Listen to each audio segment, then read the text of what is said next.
It's shaping up to be one of the biggest strikes in Canadian history. And I can tell you that we do not have a tentative agreement.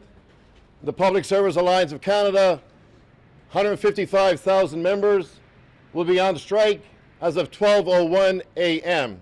The Public Service Alliance of Canada and the federal government unable to come to a deal by the union's 9 p.m. Eastern timeline. That means the union's going on strike as of 12:01. Earlier in the day, the Prime Minister had expressed some optimism that talks were going well at the table, and tonight, even though a strike has been called, the President of the union says he's still willing to negotiate with the federal government. We will remain at the table. We will remain for as long as it takes during the strike.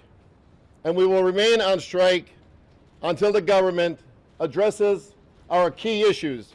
Now, the key issue for the union is compensation. They have been asking the federal government for a 13.5% increase over 3 years. The federal government has countered with a 9% increase over 3 years. But it's not just money. Another big issue, being able to work from home. Federal government workers have been saying they've been doing that during the pandemic, and they want that enshrined in their collective agreement. The federal government has been less willing to give that up as the employer.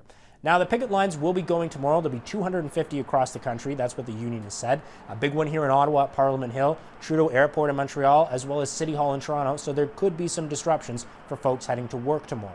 But there will be an impact at 23 different departments, according to Treasury Board, for Canadians expecting services from the federal government. One of them being the passport office. It would be difficult to get a new passport. Immigration claims will be backlogged, and taxes as well. There could be a delay in getting your tax return. For union members who come out, they'll get paid $75 a day. The union is expecting tens of thousands of members to come, but that could mean they could quickly go through their strike fund, making the likelihood of a long strike less likely.